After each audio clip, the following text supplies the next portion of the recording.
Dr. Goode, thank you so much for joining me on the Grow Rogue podcast. Hey, Reade. I have been very excited about this episode. Me Do too. you mind just kind of explaining what it is that you do, Yeah, giving some background on yeah, what got you to where you are?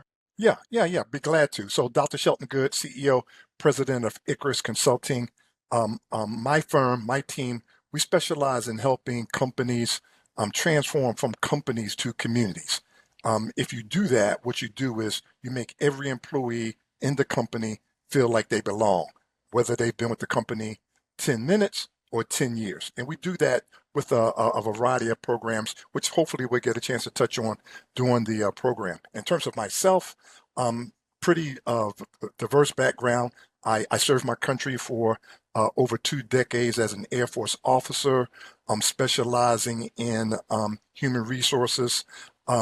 Retired from the military, went into the corporate world, was an executive in human resources for a number of companies. I also taught while I was teaching and really got energized by doing that. I would take real world stuff to students and then bring all of that energy back into the workplace. So it was a two-way beneficial situation. Then I got a unique opportunity, was approached by a company who was going through a difficult time at that time and says, hey, have you ever thought about consulting? Which I had not. They says, we could really use your help. And I did not even have a company.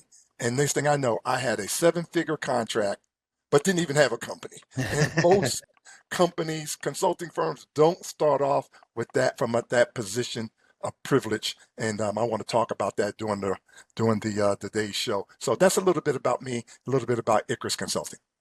I love that, and I appreciate that intro, and thank you for your service to our country. And you know what, you are one of many veterans who are now serving businesses and applying a lot of that leadership and just those lessons learned serving in the military that we've had on this podcast, and there's really it's not been through any intentional effort. It's just sort of happened, and so Right, clearly there's something there, right? So right. I'd love to know what those lessons you found really helpful from your military background that you now apply in the private sector.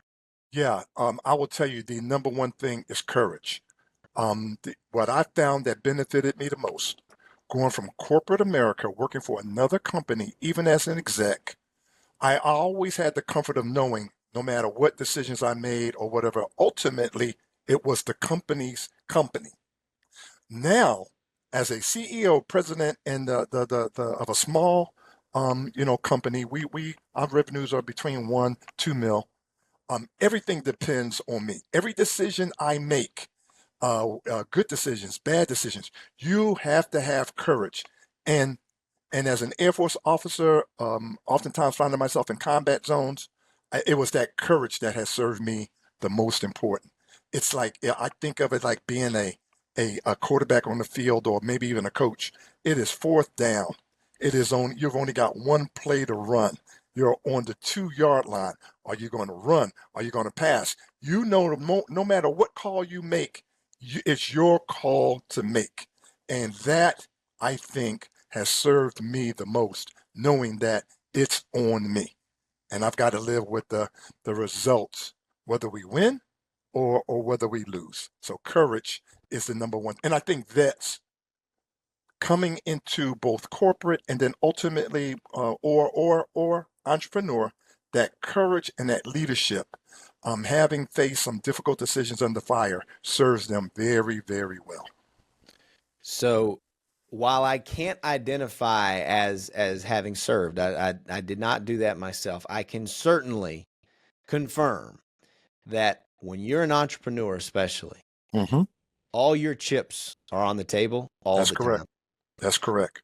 So you are living and dying on every decision that you make, and there's That's correct. nobody else to look at and That's say, correct. well, who's going to come and bail me out, right? That you are absolutely positive. And that was the number one lesson I learned. I would say my first lesson. My first lesson was, wow, I can't go to the CEO. I can't go to the board. I can't go to my fellow C-suite leaders. This is my call. For an example, we had to walk away from a client, six-figure client. It just wasn't working. It just, no matter our best advice was being ignored. And I felt as though at the end of the day, this client was probably not going to re-sign with us no matter what the results were. And we had to make a decision to go our separate ways before the end of the contract, leaving a significant amount of money on the table. But I knew that was the best decision for Icarus and for the client. My wife didn't agree. She was already, she loves blue pumps with red bottoms. And she's like, you did what? I was like, hey, I'll make it up some other kind of way. But reputation, credibility, delivering excellence is so important. And I had to make that call. And I had to have faith and confidence we could make it up somewhere else with a potentially other client. Here's the bottom line. That client wound up coming back to us. There you go. Yep. Yeah, that and we've been in that situation before too, where we've had to just part ways with a client because it's just not working, right? And it's not necessarily because there's bad people involved. It's just, look, these are not this isn't right for us. And man, that is a gut check moment as an entrepreneur. There's no doubt. You talk about transforming companies into communities. Yes. I love that phrase, but can you help me understand exactly what that means? Yes. Yes. Most companies are hierarchical. You've got a board, you've got a CEO, you've got the C-suite team, you got middle leaders, then you got first line supervisors, then you have employees. All the decision making is at the top. When the people who may have the best ideas are the people right on the front lines. And so trying to convince companies to share decision making, to bring employees who are doing the work into decision making and problem solving in the beginning, not at the end. Instead, let me give you an example. Instead of saying, we made a decision, this is what we want y'all to do. Why not saying, hey, we've got some ideas about doing something. What do you guys think? That's a totally different approach that the new generational workers, I don't like to label them, but new employees come into the workplace for the first time have different expectations than previous employees. Helping them with problem solving. Guys, we think we see a problem coming. This is what we think the solution is. No. Guys, we see a problem. What do you guys see? All right. What do you think is some solutions? And most companies are just not built that way. And helping them say, look, just because an employee has been with the company only 10 minutes doesn't mean they don't have a good idea. Whether you've been there 10 minutes or 10 years, all employees want to feel like they are part of the team. They like, hey, I've got the jersey on. I've got the number on my jersey. I've got my name. Put me in the game, coach.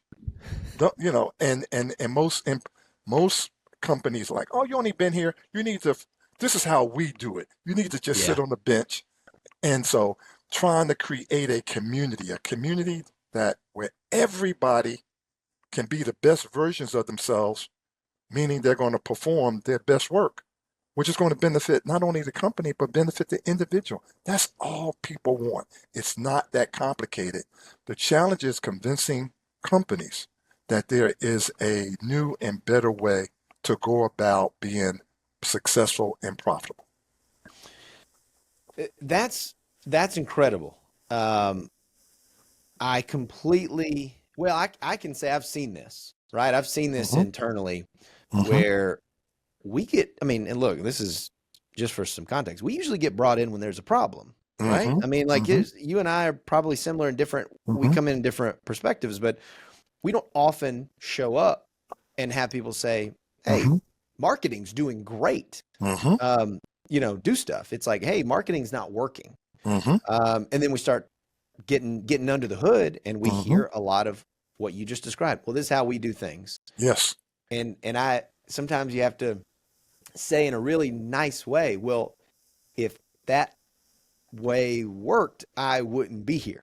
Yes. And so how do you facilitate that, especially when There's some entrenched personalities, perhaps, Yes. maybe even some age gaps, Yes. Yes. generational gaps. Those are all Yes. common problems we see. Yes. How do you bridge those gaps? Um, Again, I have to concede right from the outset that I got into this from a position of privilege. People don't understand what that means. Most people have to struggle to find their first client, get their first contract. I was called because my client was in crisis, and I had earned a reputation in corporate America of being a turnaround specialist in terms of people, in terms of issues. A couple companies, large companies I was with, particularly utilities that found themselves staring at class action lawsuits, and I helped turn situations around. This company found out about it, they knew about it, and says, hey, we are in a crisis. I sat down with the CEO and he asked me that same question. I says, tell me why I'm here. And don't give me a bunch of gobbledygook, give me just me and you Right. having a beer. Just tell me, why am I here? He says, Doc, we have a good pizza. But a lot of people are not inviting us to their pizza parties, their Super Bowl parties anymore because we stepped in it. Um, we need to get some of those people back. We need to hold on to people that are still buying the pizza, but our pizza drivers are getting pelted with eggs as they drive through the neighborhood to deliver. We need to hold on to those people. He says, more importantly, a lot of people have never even tried our pizza.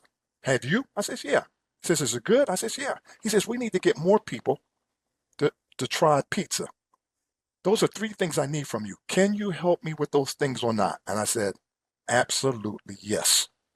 Listen at that dialogue. Listen at all the things that we didn't talk about.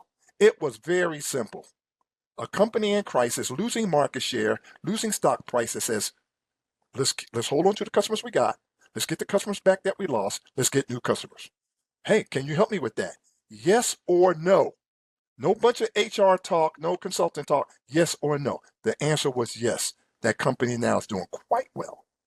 And the things that we did to help them turn around was noticed by Forbes, got interviewed by Forbes, and Icarus, myself, recognized one of the top consulting firms in the country within 3 years of existence for that turnaround and another turnaround that we did. So companies don't call us in crisis, but you have to talk plain to them. You have to talk in a language they understand, and you have to listen. Well, that's phenomenal, and congratulations on the success with that project. I can see how that would launch you into kind of a new set of opportunities. And so for those listening, I would advise, ask yourself where you are on that spectrum, right? Are Mm-hmm. we in hey, we need a little bit of help with growth, Mm-hmm. all the way over to we're in a crisis, and be Mm-hmm. honest with Mm-hmm. where you are. Mm-hmm. I think too many firms and too many leaders have a skewed sense. They're almost lying to themselves about where they actually are. Mm-hmm. And it's tough to do, but it's okay to say we got some challenges. And I'll give it an example. So we've been working with a client I'm going to try to be as vague as I can to keep names. Let's just say they've seen a downward trend for a while. And there was a leader prior to the current one who was just convinced that it was external forces outside of their control. External forces. There's nothing they can do about it. It's just the way that the market is. Well, obviously that tenure didn't last very long. New leader comes in.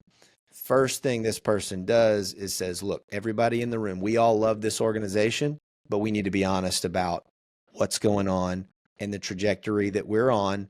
And that if we don't change things, we're headed towards insolvency. Mm-hmm. And you know what? He didn't even really do anything yet.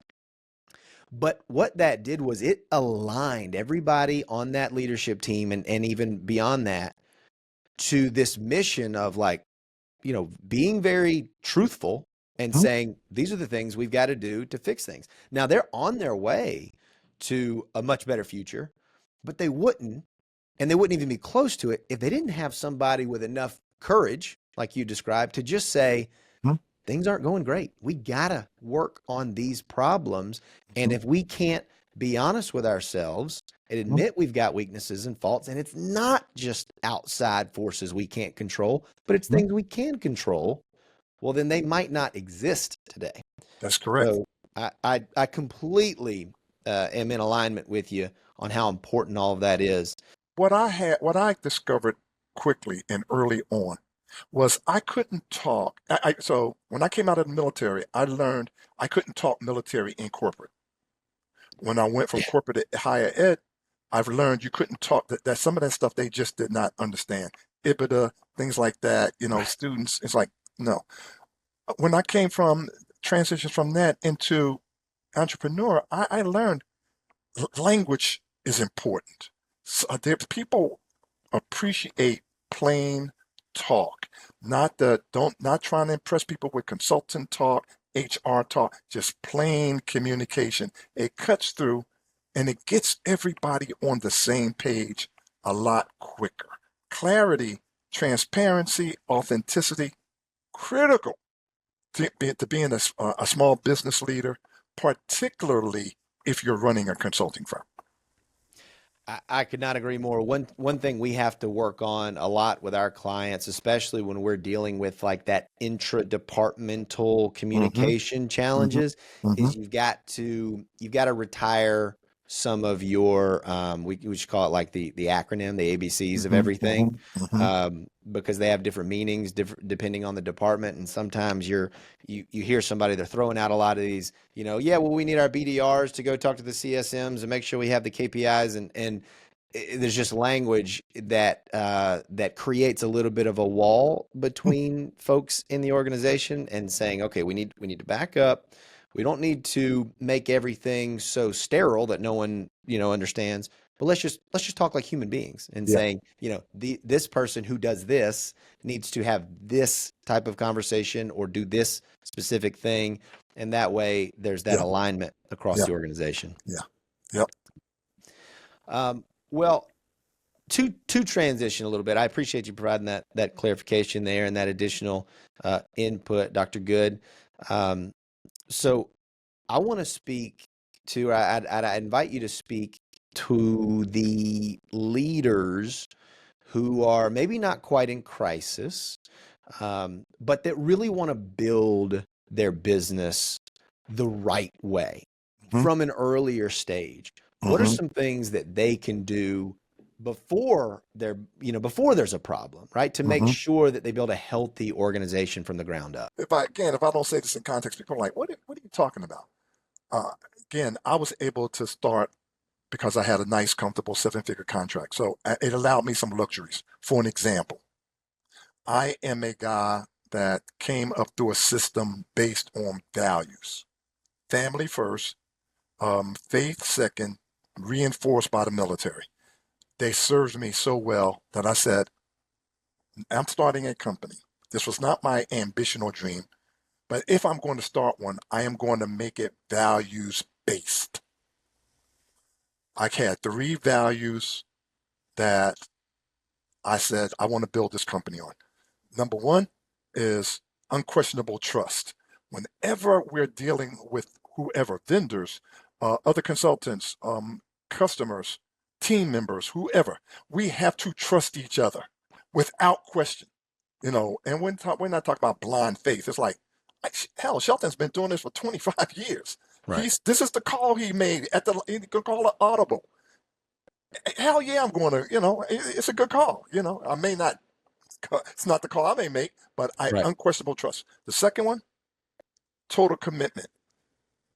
Be all the way in or be all the way out. Some of the people that start companies and then they're like, oh, well, I want to start this company. I want to do, no disrespect to you, Reade, but I want to do a podcast. Oh, then I want to be a rapper. And then it's like, if you're not thinking about your business 24/7, getting up in the middle of the night because an email that you've been forming in your brain and thinking you're going to, do in the morning, it's like, no, I gotta send this now. if you're not all the way in, then you need to be all the way out. Go do what your passion is. If your passion is singing in the gospel choir at your church, then go do that. But if you're not willing to be all the way in, the third one is superior performance. Nobody is going to pay you the rates that we charge for anything less than zero errors. And of course, perfection is something that you should pursue, but superior performance. And that's why I built my company. All the people on my team, all 23 of them, I know them. I trust them. I love them. I care about them. And as a result, people work from the beach on vacation, and sometimes we have to be competitive. We have to bill out some consultants at a little bit lower rate.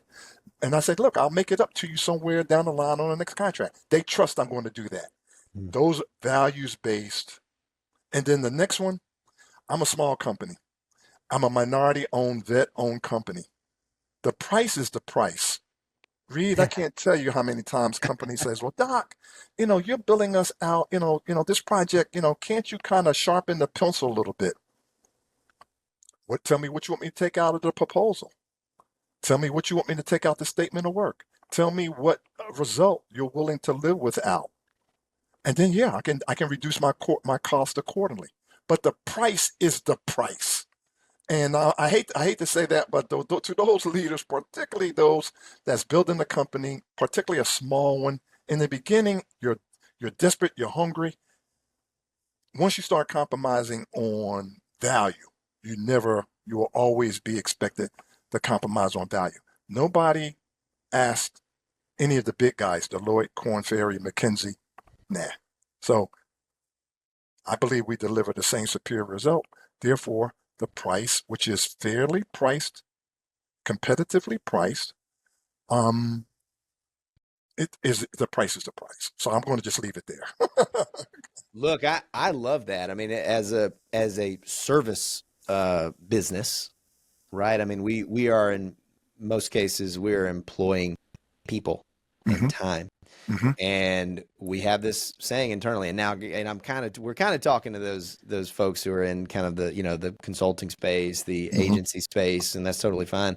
Talking to myself here, we say, well, we can't do more for less, unfortunately, because that's not in the best interest of the client. Right. I mean, if we have to go and if I have to do the same or try to accomplish the same amount of work in less time, well, it's not going to be good. Or if we have to get we don't want to go get, lower skilled team members. We don't want to diminish the value because that's not in anybody's best interest. It's not in the best interest of the client or our brand or the experience.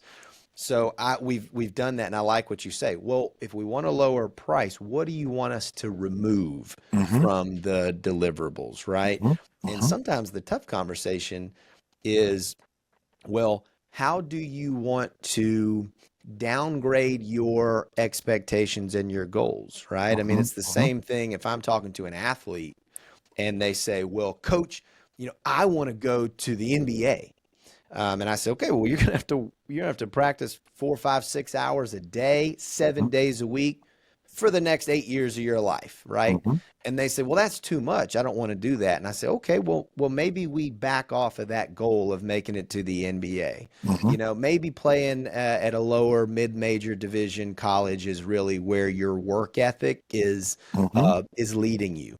I agree. Man, that's a tough one for somebody to grapple with. Okay, well, if I'm not willing to pay the price, then I better adjust my expectations. And that takes a lot of skill and experience to discuss that, and to negotiate that. And again, I had some advantages. I was in corporate.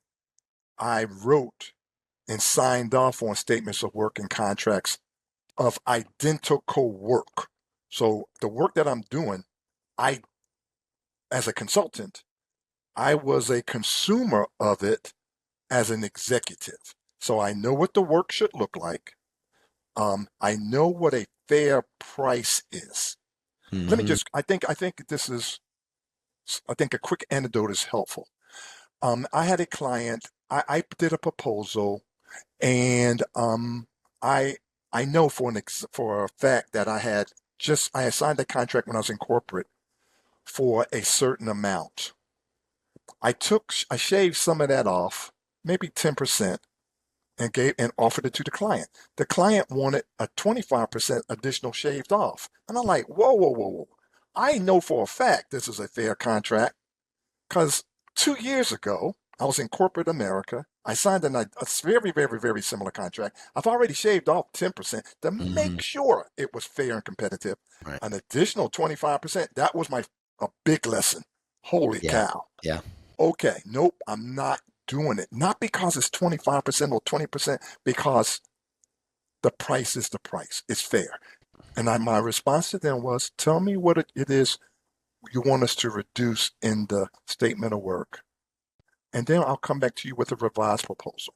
And I Right. had to say, Doc, I could now, again, let me concede, I could afford to do that, Hmm. knowing that I was pretty well funded right out of the gate Right. and could afford to run Icarus the way I wanted to run Icarus and not be held hostage Right. by what was happening in the market or by any particular client.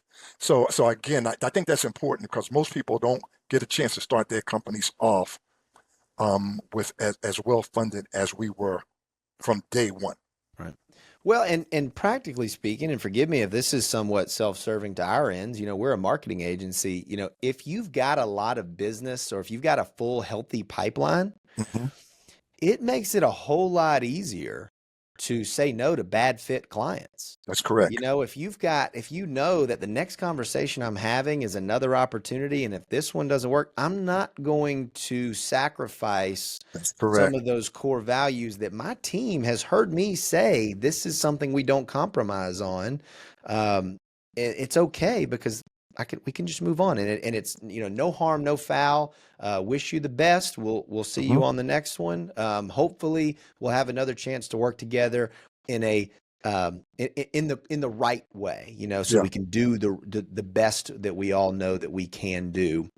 Um, Somebody listening may say, "Oh, well, what about us that's not as well funded?" If you're not, then make sure you got people on your team that are superior performers. And what I mean by that is, everyone on my team the work that we do. They've already done it in corporate or some government or organization. I didn't hire. We didn't hire.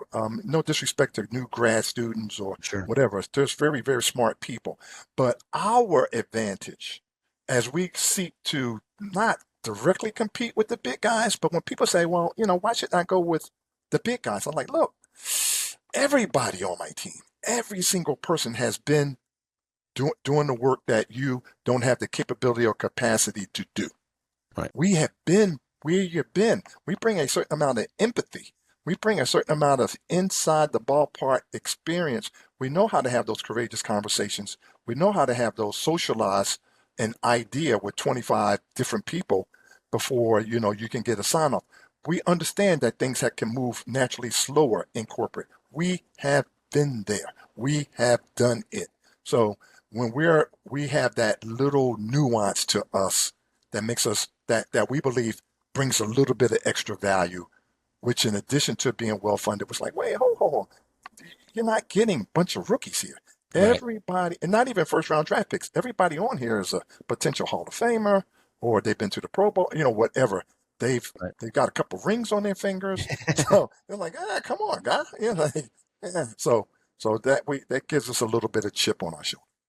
I love it. Well, Dr. Good, this has been a packed full episode of some really practical takeaways, some what I would call hard truths, Hmm. which is exactly why I think we provide a lot of value here with the podcast. So thank you for serving that mission. I'd love to, or I really want to make sure that everybody can follow you. They can learn more about you. They can reach out to you if they need some help Hmm. and if they're in that right situation. What's the best way for people to get in touch with you? To go to our fabulous website, www.icarusconsult.net. You can always reach out to me directly. I'm on all social medias. If you want to email me directly, I'm at Shelton .Goode at IcarusConsult.net.